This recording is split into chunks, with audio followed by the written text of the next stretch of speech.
Hey Virgo, the bottom of the deck is the Seven of Wands. So if you want to make a change, um, I feel like you will have some resistance from, who knows, people in your life, family, significant other, friends, who knows.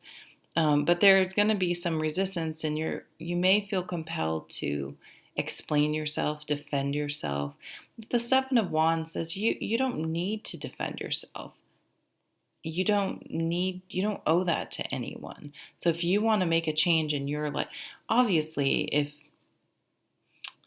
you're with someone and you've decided to, and you live with someone, you decide to move to California and take a job, well, that, I mean, you need to talk to them about that. But there are a lot of things we get really defensive about, and we give our power away, and we feel we have to explain ourselves to people that really don't have a vote and don't have a say. So this card just says no is a complete sentence. Just state it as a fact. There's no need to provide your reasoning or say, yeah, I know it's risky. I know it's like, you don't need to, you don't owe an explanation to anyone. And if someone is making you feel that you need to explain yourself to them over, you may be with someone that maybe is a little jealous. Yeah, someone who's maybe emotionally manipulative. Maybe they mope. Maybe they don't like you having friends, um, especially if you have like friends of the same sex. I'm getting a jealousy vibe, which is more like the Three of Swords, but I'm getting a jealousy vibe. And I feel like maybe you're always feeling like you have to explain yourself to someone, and defend yourself. And I think that's getting really old. So if there is someone in your life that, I think that's going to be eclipsed out. Oh, I didn't tell you about the moons. So you may be eclipsing a person out of your life if you are with someone or interact with someone. Um, yeah, it's always you feel like you're having to explain yourself. Like it's getting to the point where you have to stop and think. It's like, why do I have to explain myself to this person? Or do they not, like, what is this relationship? Do I need to have this relationship? How can we either talk and work through it?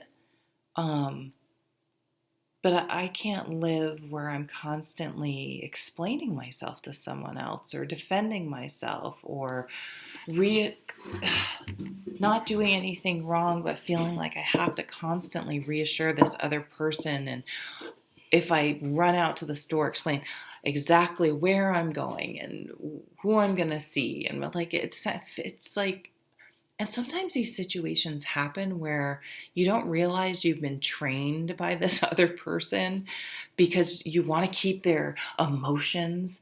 It could be a water sign, not necessarily, but you want to keep their emotions like stable. So you find yourself um, preemptively explaining to make them feel reassured. And it's all of a sudden you're going to stop and be like, what the hell am I doing? Why am I like, how have I become where I'm in this relationship where there's such trust issues or such whatever it is that I'm spending, or if you're not doing things because you just don't want to deal with the fact that they're going to be like, who are you going with? When are you going to be home? They're going to constantly text you or call you when you're out. When are you coming home?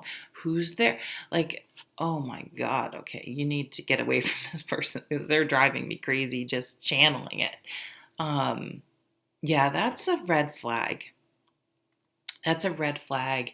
And that person may be a really good person, but they still have some work to do before they can be healthy in a relationship.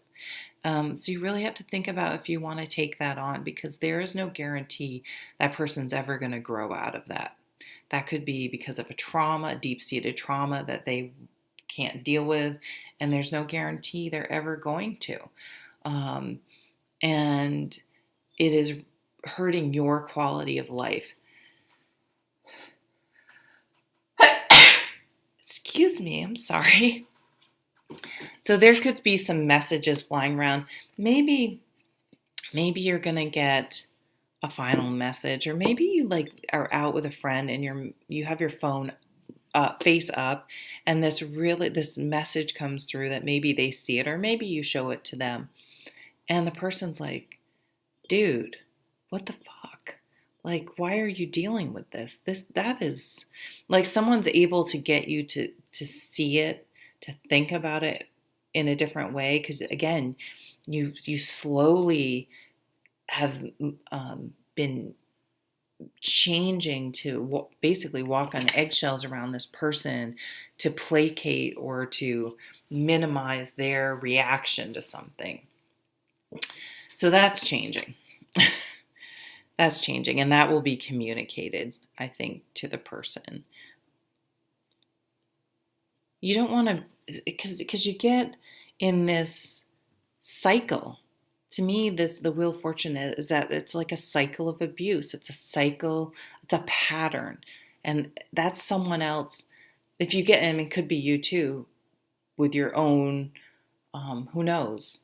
Maybe that's the way you felt like you had to be with your parents or something. And now, so on some level, I think it's like you're both reliving a cycle, but you're ready to break free from that cycle. You're ready to examine that and move on. You don't like everything's great, the makeup sucks, and then here we go, the person's spiraling out of control, and then you're here trying to reassure them, and then things get better, and then things are great, and it's just like, on and on. And you just want to live in the center. You just want to be centered and grounded. You don't want the fucking drama anymore. Ugh, the drama. Drama. Yeah. So that cycle of drama is coming to an end. My card's really kind of messed up there. And then you were so relieved. It was something, I think even breaking up with this person is scary because they are so emotionally manipulative. So you may have to do some tough love, and you're not responsible for this person's emotional well-being on every level, on really on any level, honestly. But you just need to be honest and let them know. It could be a business partner. It could be someone you interact with outside of a love relationship. I feel like a lot of you is a love relationship. You're gonna be so you're not gonna be able to believe how much energy you have once you've extricated, is that the right word, yourself from this situation. You're just going to be like, oh my God. You don't realize how much energy and emotion that just got pumped into this person that they just sucked from you. That you're just going to be like, oh my God, I have energy back. Like, I'm not an unhappy person. How did I become like this sort of, somehow you maybe had taken on their moods just because they were just so high maintenance and just a lot to handle, that you will have all this energy back. I'm sorry, I'm distracted, to do things. And it's really going to be a huge learning spiritual growth moment of your life. And these eclipses, eclipsing out the type of dysfunction, even if that was more of an example than anything, of eclipsing out those types of dysfunctional relationships, and really realizing how much time and energy goes into those that you just kind of get conditioned to and don't even realize. But you're going to be seeing it, and you're not going to be willing to spend your precious energy on that. You're going to focus on what you need to do why did I allow myself to get into that situation? Why am I so codependent? Why, you know what I mean? And let them, that's their business, right? This is your business. And move forward, just energized. You almost may feel guilty about it because you're just going to be like, oh my God. And you're really going to have to fight the codependency of, because I feel like this person will not let go easily. And so you may have to block them and delete them. There may be drive-bys, there may be showing up crying. So you're going to have to, this is that emotional manipulation. I used to do that when I was younger. What a handful. Like in my late teens and 20s, especially. Yeah. Okay. So anyway, they have a lot of growing up to do, and we all have to go through it. And it's not your job to learn their lesson for them. In fact, you can't. So thank you. I hope you have a really great month. Take care.